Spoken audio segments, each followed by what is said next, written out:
Sambil menunggu pertanyaan lainnya, saya tambahkan ya, terkait dengan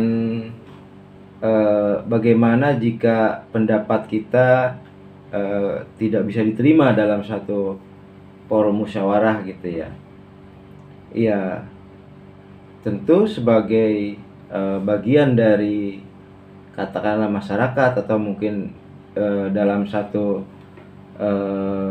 forum di wakil rakyat gitu ya, tentu seluruh peserta itu harus melaksanakan prinsip-prinsip demokrasi, di mana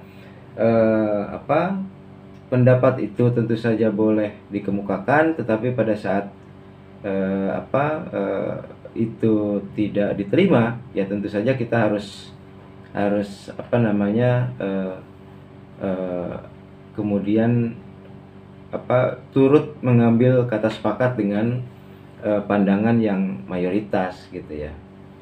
Itulah prinsip-prinsip demokrasi, bahwa kemudian setelah musyawarah itu dilakukan, maka prinsip mayoritas itulah yang dijalankan. Tetapi kehebatan dari mayoritas dari musyawarah itu ya itu, bahwa setiap kelompok kecil pun bisa didengarkan pandangannya gitu ya.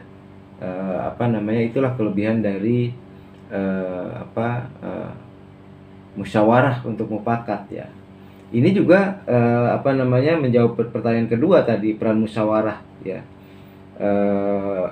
Jika peran musyawarah dalam pengambilan keputusan misalnya ya. Nah, di dalam sila keempat ini terlihat bahwa ada diskursus gitu ya. Musyawarah ini bisa dilihat sebagai suatu diskursus. Nah, di dalam diskursus itu siapapun bisa mengemukakan pendapatnya, pandangannya gitu ya. Dan pada saat pendapat atau pandangannya disetujui oleh mayoritas, maka pandangan atau pendapat si minoritas itu pun bisa menjadi kebijakan ya. Itulah kehebatan dari sila keempat. Jadi kalau dalam demokrasi liberal itu hanya suara mayoritas yang kemudian bisa menjadi kebijakan, tetapi dalam Pancasila ini, sila keempat ini, minoritas pun memiliki peluang gitu ya, untuk suaranya itu bisa menjadi kebijakan gitu ya. Nah, di sisi lain, suara mayoritas pun kalau seandainya setelah diskursus itu tidak mencapai kata sepakat, ya tidak bisa dilaksanakan gitu ya.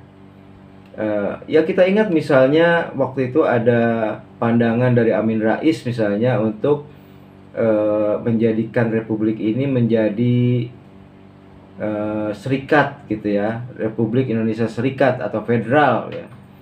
Amin Rais kan waktu itu mengungkapkan pandangan bahwa Indonesia itu sebaiknya menjadi negara federal seperti Amerika Serikat lah gitu ya. Ya kita paham bahwa Amin Rais memang lulusan dari Amerika Serikat, maka mungkin dia melihat bahwa bentuk negara seperti Amerika Serikat itu lebih baik dibanding dengan Republik Kesatuan seperti yang sekarang kita ada di Indonesia gitu ya, Negara Kesatuan Republik Indonesia gitu. Tetapi karena kemudian itu tidak disetujui oleh mayoritas, maka pemikiran Amin Rais itu ya tidak bisa dilaksanakan. Nah, pada saat pemikiran itu